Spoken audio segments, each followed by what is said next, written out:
Heaven's Door should make it easy to find something to write about, but Rowan still manages to get stuck sometimes. To capture something's full realism, you actually have to experience it. But experiencing things is hard when you do it in a small town, isolated for months at a time in your own home. Writing his latest manga was getting to be a chore. And while he didn't like the thought of that, it was becoming a reality. He can't go on hiatus. His fans would go crazy if he did something so unwarranted like that in the middle of a volume. Art is just hard, you know.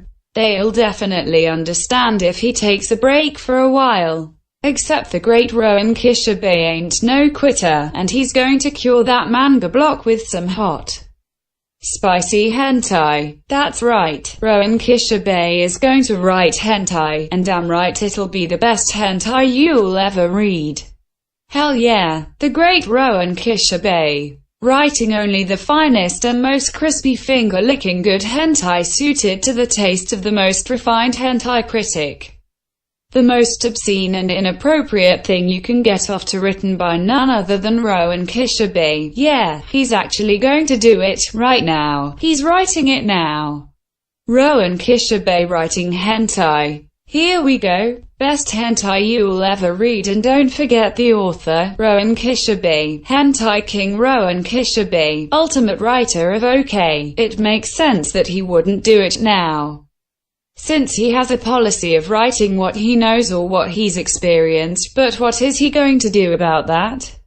Rowan Kishibe could never settle for writing mediocre, subpar smut. That would be worse than writing a whole part with no distinguishable antagonist. How is he going to write porn without realistic input?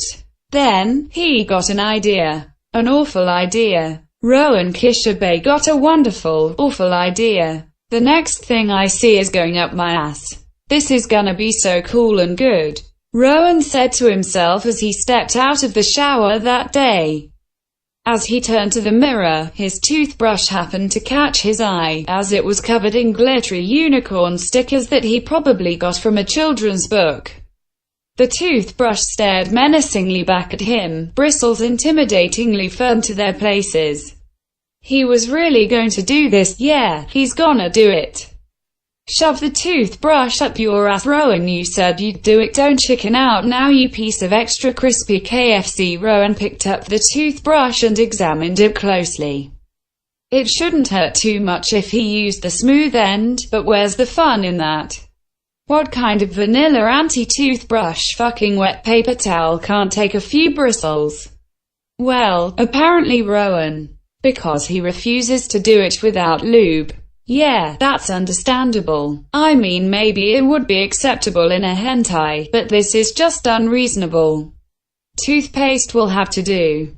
And after squeezing forth a regular amount of the mint-flavored dental product onto the brush, Rowan braced himself and started to slide the object into his ass. It did hurt at first, but once all the bristles were inside, it was more of a dull burn. Not quite unpleasant enough to be unpleasant. The toothpaste felt cold and burned a lot, and he would have stopped immediately upon realizing this, but the experience was too thrilling, and he desperately needed writing material, so he wasn't going to back out now. Rowan let himself get used to the feeling before starting off with shallow, almost thrusts of the toothbrush, taking mental notes of how it felt and key details he would have to write into his scene.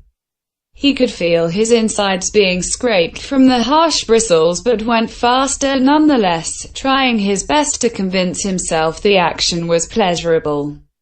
The toothpaste was making everything numb, and all he could really decipher was the motion of the brush inside of him, but everything was going well so far, and he hadn't gotten any major injury.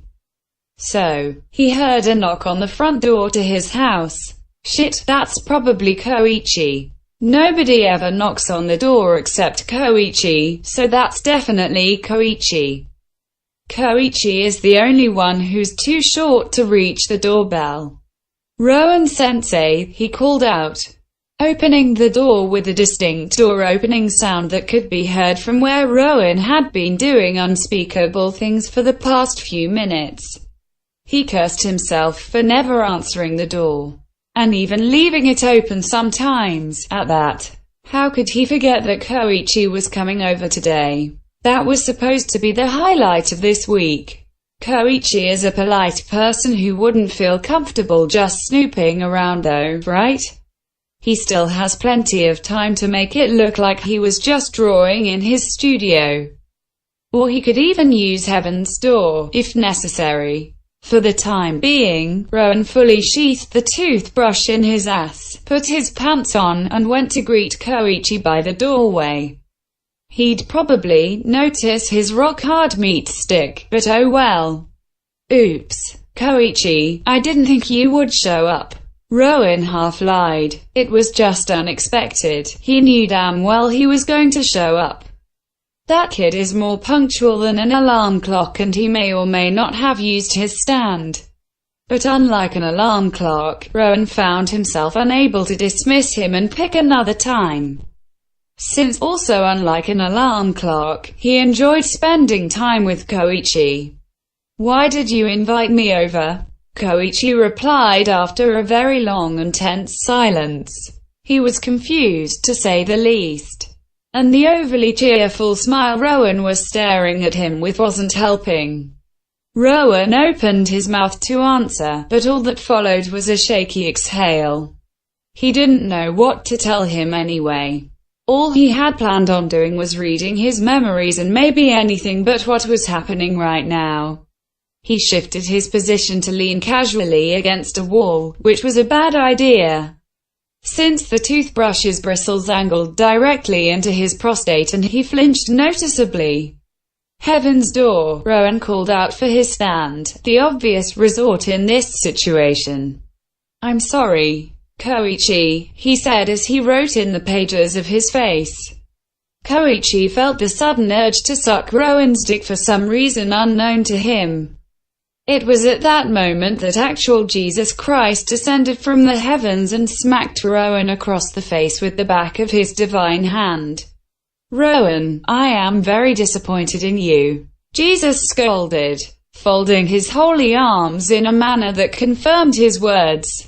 And then Jesus and Koichi both sucked Rowan's dick simultaneously. "Jesus, you're good at this," Rowan moaned erotically, wet noises filling the gaps of silence between his breathing. "Thanks, my dude," Jesus replied, pressing the toothbrush further by accident.